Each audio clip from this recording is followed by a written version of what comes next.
होली की आत्मा। बचपन से शहर में रहने वाला मनोज इस साल होली की छुट्टियों में अपने गांव दुर्गापुर वापस आता है, जहां उसे देख पूरा गांव खुशी से झूम उठता है। जब गया था तब इतना सा था और अब देखो कितना बड़ा हो गया है। हाँ सरपंच जी, जब मैं गया था तब आप भी बहुत जवान थे और अब देखो कितने बूढ़े हो गए हैं आप। चलो चलो, बढ़िया है, बच्चा घर वापस आ गया। इसी खुशी में आज रात पार्टी होगी। क्या बात है, गांव में भी पार्टियां होने लगी। वैसे अगर पार्टी की बात है तो आज क्यों सीधा होली पार्टी करते हैं। होली पार्टी की बात सुन चहल पहल में अचानक सन्नाटा छा जाता है, जिसे देख मनोज को कुछ अजीब लगता है, लेकिन तभी सरपंच बात पलट देता है। अब बहुत देर हो गई, चलो सब अपने घर चलो, पार्टी के बारे में कल सोचेंगे। मनोज भी मम्मी पापा के साथ घर आ जाता है, पर होली पार्टी और उस पर पूरे गांव की खामोशी वाली बात अभी तक उसके जहन से निकलती नहीं। पापा, होली पार्टी की बात पर सब चुप क्यों हो गए थे? अरे होगी उनकी कोई अपनी बात, मुझे गांव की पंचायती थोड़ी पता है। थक गया हूँ, चलो सो जाते हैं, कल बात करते हैं। पापा की बात मानते हुए मनोज भी सोने चला जाता है। आज तो छुपा लिया, लेकिन हफ्ते बाद जब होली का दिन आएगा तब इसे कैसे रोकोगे? अगली सुबह सूरज के साथ ही मनोज भी गांव घूमने निकल जाता है, जिस पर रास्ते में उसे अपनी ही उम्र के कुछ लड़के भी मिलते हैं, जिनसे दोस्ती कर अब वो उनके साथ घूमने लगता है। इसी तरह कुछ दिन बीत जाते हैं और होली नजदीक आने लगती है।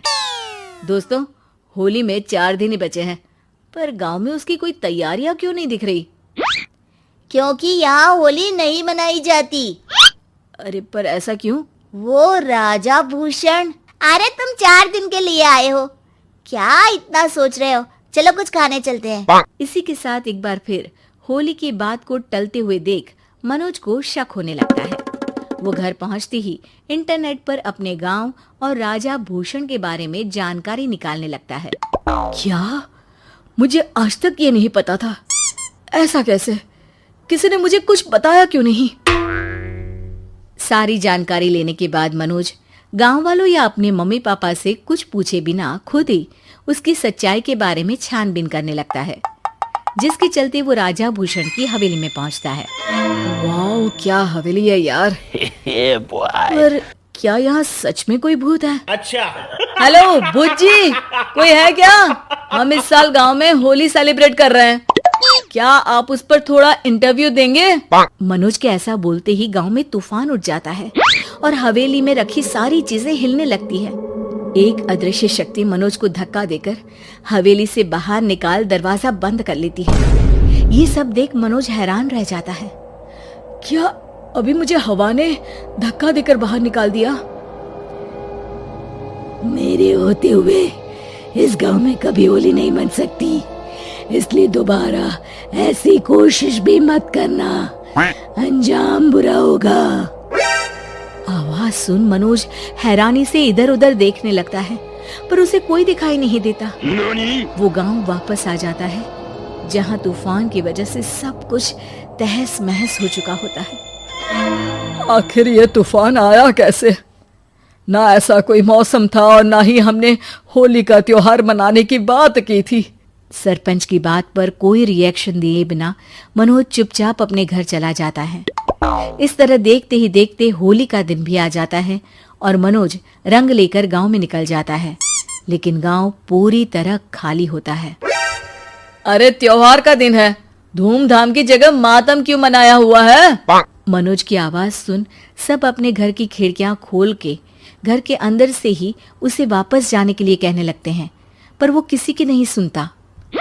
तुझे पहले भी समझाया था, अगर होली खेलने की कोशिश भी की तो अच्छा नहीं होगा।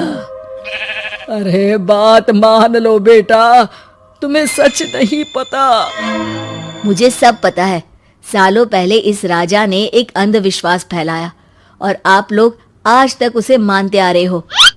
अरे बेटा, जब तुम पैदा भी नहीं हुए थे उससे भी बहुत पहले से इस गांव पर होली का श्राप है। अगर गांव में होली का त्योहार मनाया जाता है तो प्रलय आना पक्की बात होती है। राजा भूषण इस सब में नहीं मानते थे और त्योहार मनाने लगे, जिसके चलते होली वाले ही दिन पहले उनके बेटे की और फिर उनकी मृत्यु हो गई। तभी से गांव की रक्षा के लिए उनकी आत्मा उस हवेली में रह रही है। सबकी बातें सुन मनोज उलझन में पड़ जाता है। सोचना भी मत मनोज, अगर तुमने इस परंपरा को तोड़ने की कोशिश भी की तो उसका परिणाम इस गांव और गांव के लोगों के लिए अच्छा नहीं होगा। मुझे भी यकीन नहीं हो रहा कि आप लोग एक बेतुकी बात को मानकर सालों से रंगों के त्योहार को मातम की तरह मनाते आ रहे हो। मनोज किसी की कोई बात ना मानते हुए पूरे गांव में रंग बिखेर देता है, जिसके तुरंत बाद वहां तूफान के साथ बिजलियां गरजने लगती है।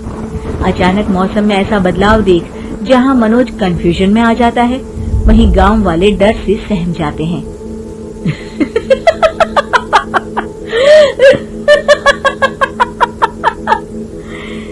इस लड़के ने हमारे जैसे सिर्फ अपने स्वार्थ के लिए नहीं बल्कि पूरे गांव की खुशियों के लिए यहाँ होली मनाई है, जिस वजह से अब इस गांव पर होली का श्राप टूटता है। ऐसा बोलकर राजा का भूत वहां से गायब हो जाता है, जिसके बाद गांव के लोग धूमधाम से होली मनाते हैं।